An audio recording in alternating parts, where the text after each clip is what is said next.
진정한 감사라는 제목으로 함께 말씀을 나누고자 합니다. 다니엘 이야기를 잘 아시죠? 1차 포로기에 다니엘이 바벨론의 노예로 끌려갔습니다. 그래서 그는 바벨론을 거쳐서 바사, 즉 페르시아의 다리오 왕에 이르기까지 아주 중요한 직책을 맡아서 섬기게 되었습니다. 그래서 마침내 3명의 총리 중에 한 명으로 선출되게 됐죠. 근데 이제 어느 날 이 다리오 왕이 이 다니엘을 1인 총리제로 바꾸면서 다니엘을 총리 자리에 앉히게 됩니다. 왜냐하면 다른 총리들보다 다니엘이 민첩하고 지혜롭게 일들을 처리했기 때문이죠. 다니엘의 모든 사역을 통해서 이 사람이면 나라를 맡겨도 좋겠다 이렇게 인정하고 온 나라를 통치하는 고난을 주게 됐습니다. 이것을 알게 된 바사 페르시아의 정치권은 발칵 뒤집혔죠. 다른 두 총리가 가만히 있을 리가 없었습니다. 사실은 족보도 없는 아이인데, 포로로 끌려온 사람인데 어떻게 이 나라의 정책을 다 맡길 수 있는가. 그래서 이 다니엘을 제거할 작전을 세우게 되죠. 근데 아무리 찾아봐도 다니엘에게서 흠을 찾지 못하자 그들은 다니엘의 신앙 문제를 가지고 그렇게 시험을 했습니다. 그걸 걸고 넘어진 거예요. 그래서 30일 동안 누구든지 왕 외에 어떤 신에게 무엇을 구하는 사람은 사자굴에 던져 넣을 것을 왕에게 제안을 합니다.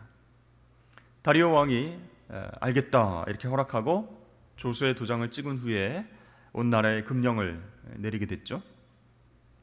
오늘 본문 말씀 보니까 다니엘은 알고 있었다 이렇게 표현하고 있습니다. 뭘 알고 있었다는 것이죠?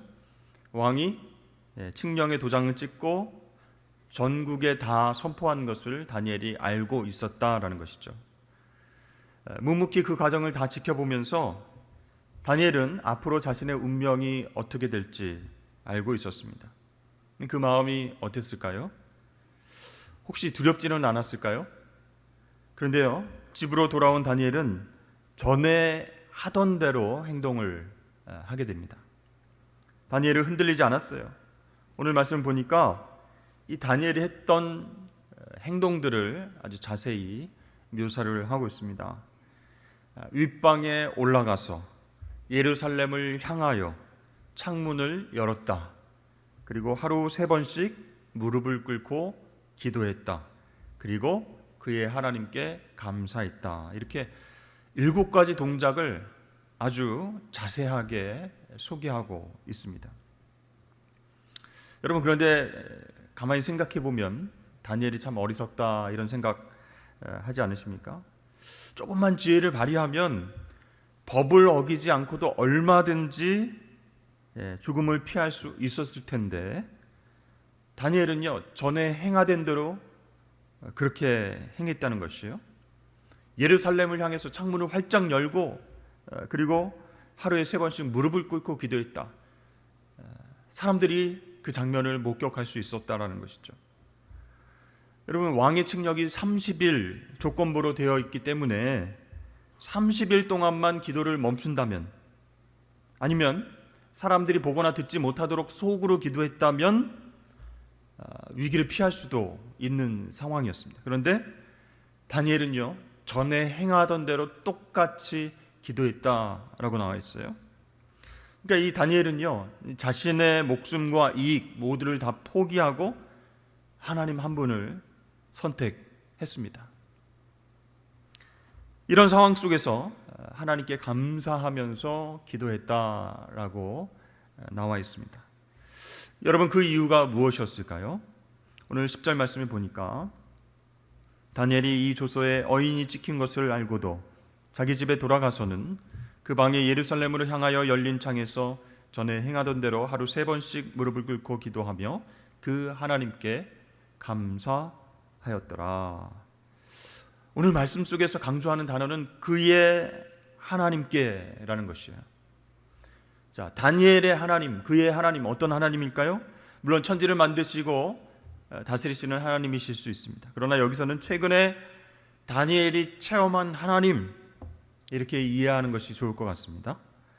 다니엘이요, 바벨론으로 포로 잡혀와서 경험했던 하나님, 그 하나님께 감사했다, 그런 뜻이죠. 자, 그 하나님 어떤 하나님입니까? 다니엘이요, 그의 하나님을 만나서 본격적으로 함께 살기 시작한 것은 바벨론 궁으로 들어왔을 때부터였습니다.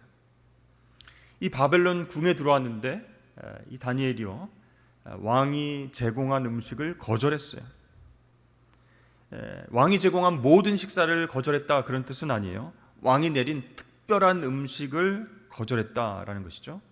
왕이 마시는 특별한 포도주, 매우 기름지고 값진 음식들, 또 이방 신상에 바쳐진 그런 음식들이 특별하게 제공이 됐어요.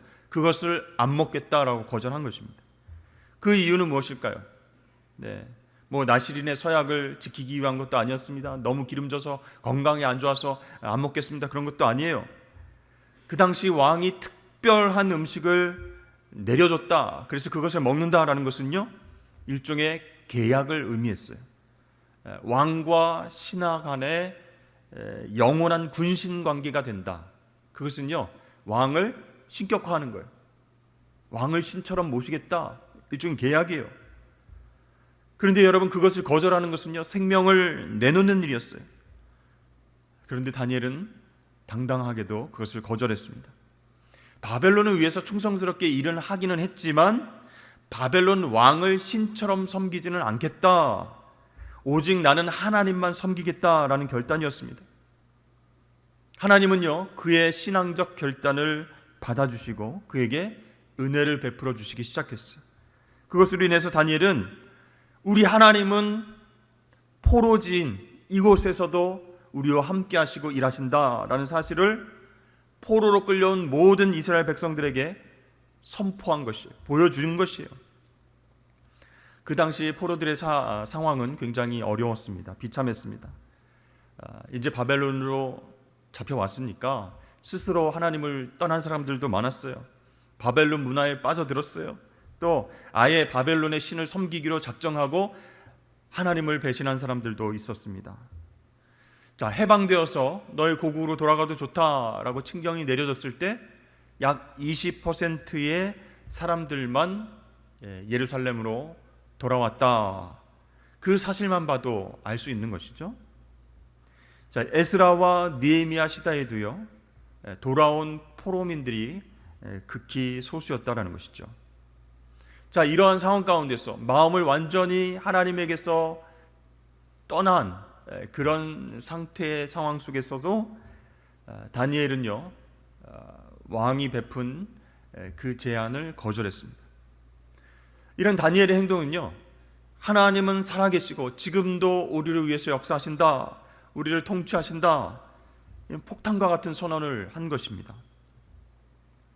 그 이후로도요, 계속해서 다니엘에게 위기가 찾아왔지만 그때마다 하나님께서는 다니엘의 편이 되셔서 모든 문제를 해결해 주셨어요.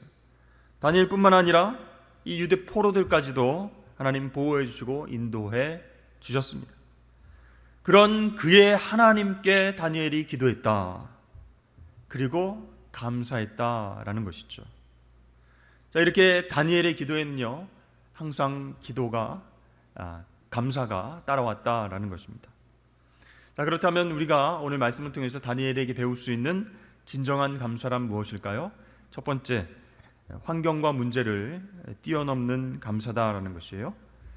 자, 진정한 감사는요, 인간적으로 생각하면 감사할 수 있는 환경에서도 이건 감사할 수 없는데, 이런 상황 속에서도 감사하는 것입니다. 근데 여러분, 우리는 어떻습니까? 사실은 좀 환경이 편안하고 소득이 많아지면 감사했다가 또 환경이 어려워지고 문제가 생기면 감사하지 않는 경우가 많이 있습니다. 내가 건강하고 일이 잘 풀리면 감사하다가 안 좋은 일이 생기고 고통이 생기면 감사하지 않는다는 것이에요. 한 농부가 황금빛의 벼가 태풍으로 다 쓰러진 것을 힘들게 일으켜 세우고 있었습니다. 그때 지나간 사람이 이렇게 얘기했습니다. 아이고, 하나님도 무심하시지. 그러자 농부는 웃으면서 이렇게 말했습니다. 그래도 저는 감사하면서 쓰러진 별을 세우고 있습니다. 그게 왜 감사하느냐고요? 이 논의 벼 모두를 다 쓰러지지 않게 하신 것 감사하죠. 일으켜 세울 정도로만 쓰러지게 하신 것 감사합니다. 또 다른 사람의 논, 거기에 있는 별을 쓰러뜨리지 않으시고 내 논의 별을 쓰러뜨리게 하신 것, 그것도 감사합니다. 그렇게 얘기하는 거예요. 듣던 사람이 감탄하면서, 야, 세상에 나라면 그렇게 생각하지 못했을 텐데 참 감사할 것이 많군요. 이렇게 이야기를 하더랍니다. 여러분, 나의 감사는 어떻습니까? 환경을 초월해서 감사하고 있습니까? 아니면 환경과 문제에 휘둘리면서 불평하며 살아가고 있습니까? 다니엘은요, 포로로 살아가는 환경이었습니다. 총리로서 일을 하긴 했지만 포로예요. 왕의 참모들이 시기하고 질투하는 그런 상황이었습니다. 그러나 불평하지 않고 감사했다는 것이죠. 이렇게 진정한 감사는 환경을 뛰어넘는 것이다 라는 것이에요. 두 번째, 절망적인 상황에서도 감사하는 것, 그것이 진정한 감사입니다. 자, 다니엘은요, 앞을 봐도 뒤를 봐도 희망이 전혀 보이지 않는 환경이었습니다. 사실 평안할 때는 믿지 않는 사람들도 감사할 수 있어요. 그런데 오늘날 믿는 사람들 중에 감사의 위력이 없고 감동이 없는 것은 무슨 이유 때문일까요? 상황에 따라서 우리의 마음이 달라지기 때문이다라는 것이죠. 여러분, 만약 우리가 절망적인 상황 속에서도 진정으로 하나님 앞에 감사한다면 하나님께서 베푸시는 놀라운 기적을 경험할 수 있을 것입니다. 자, 여호사밧 왕이 통치 중에 갑자기 모압 자손, 암몬 자손, 마온 사람들이 연합해서 쳐들어왔어요. 이 왕이 할 수 있는 일이 무엇이겠습니까? 긴급 대책 회의를 열고 군사들을 정비하고 나가서 싸우는 일이겠죠. 그러나 이 왕은요, 그렇게 하지 않고 하나님 앞에 감사했습니다. 역대하 20장을 보면요, 이 왕이 제일 먼저 한 일이 노래하는 자들, 찬양대를 선택해서 거룩한 예복을 입히고 군대 앞에 세우고 난 다음에 여호와를 찬송하게 했습니다. 그런데 그 찬송의 내용이 뭔지 아십니까? 여호와께 감사하세, 그 자비하심이 영원하미로다. 아니, 지금 전쟁에 나가야 되는 상황 가운데 찬양대가 맨 앞에 서서 감사 찬양을 하고 있어요. 그때는요, 하나님께서 그 찬양을 들으시고 감동하셨던 것 같아요. 복병들을 통해서 적들을 다 치게 하셨습니다. 승리했습니다. 여러분, 이렇게 감사하는 위력이 있는 것이 하나님의 마음을 움직인다라는 것이요. 절망적인 상황 가운데서 감사하는 것은 힘들지만 우리에게 승리를 주실 하나님을 먼저 신뢰하고 감사를 먼저 드려보십시오. 그러면 하나님께서 기적을 우리에게 베풀어 주실 것입니다. 우리의 삶 가운데 기적이 잘 나타나지 않는 이유가 무엇일까요? 여러 원인이 있겠지만 상황에 따라서 마음이 자꾸 변하기 때문이에요. 특별히 재물이 있고 없는 상황 가운데 마음이 자꾸 오르락내리락 합니다. 우리가 그런 상황, 재물이 있고 없는 상황에 맞춰서 감사를 하거나 감사를 하지 않는다면 절망적인 상황이 찾아올 때 우리는 전혀 감사를 할 수 없다라는 것이죠. 영어로 돈을 money라고 하죠. 근데 이 단어는 프랑스어에서 왔다고 합니다. 충고, 경고라는 뜻의 모니에르라고 하는 말에서 왔다고 합니다. 그래서 이 돈, 물질이라고 하는 것은 이렇게 해석할 수가 있을 것 같아요. 돈이라는 것, 물질이라는 것은 말씀의 충고, 말씀의 경고를 받으면서 사용할 때에 진정한 감사 표현의 도구가 될 수 있다. 이렇게 정의를 내릴 수 있을 것 같습니다. 여러분, 사실 돈과 물질이 우리의 마음을 완전히 띄어놨다가 완전히 밑으로 다운시키는 경우도 많이 있죠. 그런 상황 속에서도 감사할 수 있다면 하나님께서 얼마나 기뻐하실까요? 여러분, 진정한 감사는요, 절망적인 상황 가운데서도 감사하는 것이에요.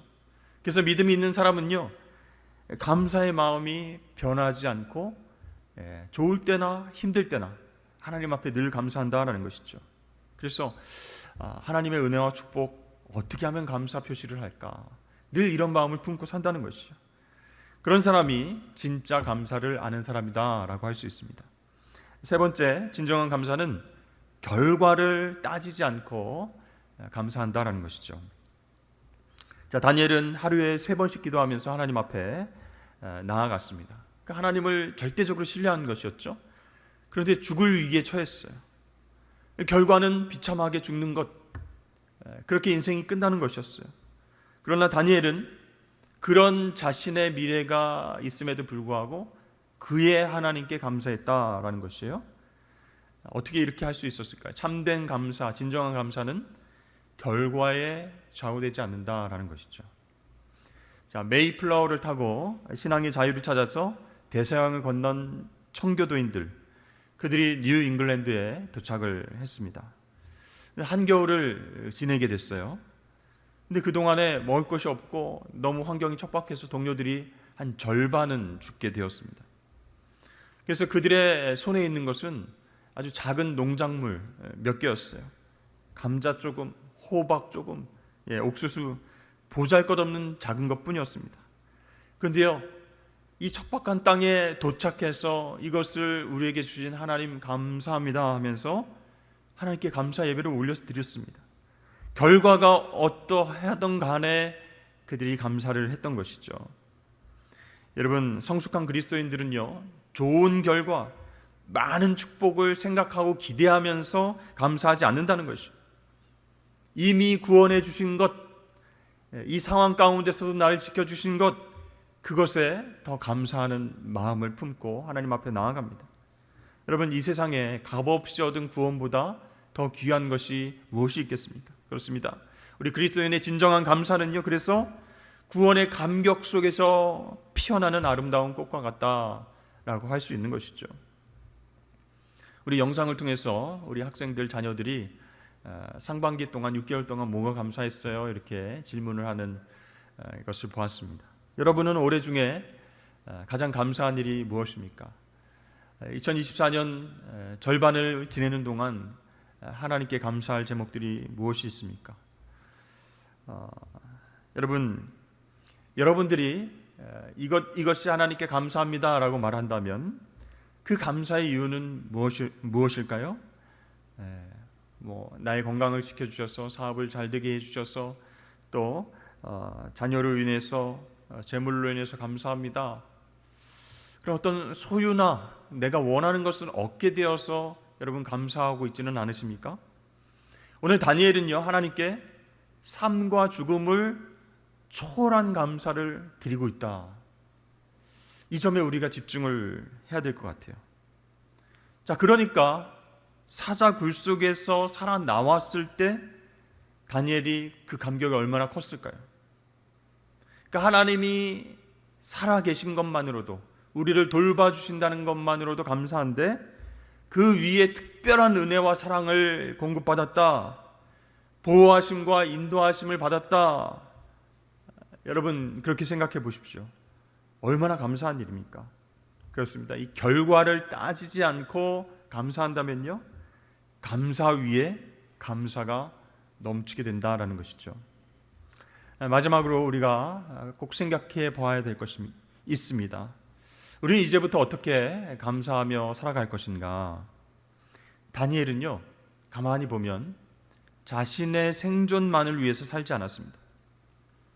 이 포로 백성들이 고통스럽게 살아가면서 하나님에 대한 믿음을 버리고 사는 것을 안타깝게 바라봤어요. 그리고 자신은 십자가를 지는 심정으로 그곳에서 모범을 보이며 살아갔습니다. 그 말은요, 나만을 위해서 살지 않았다, 나의 축복을 위해서 감사의 삶을 살지 않았다, 그런 뜻이에요. 예수님도 이렇게 말씀하셨어요. 내가 진실로 너에게 이르노니 너희가 여기 내 형제 중에 지극히 작은 자 하나에게 한 것이 곧 내게 한 것이니라. 나만을 위해서 신앙 지키며 사는 것이 아니에요. 나 잘 되려고 감사하는 것이 아니에요. 이웃들과 남들의 삶을 응원하고 선을 베풀며 살아갈 때, 그때 우리는 우리 공동체 안에서 우리를 다스리시는 하나님을 발견할 수 있게 됩니다. 그러면 감사 안에 늘 거할 수 있게 된다라는 것이, 진정한 감사를 하나님께 표현할 수 있게 된다라는 사실입니다.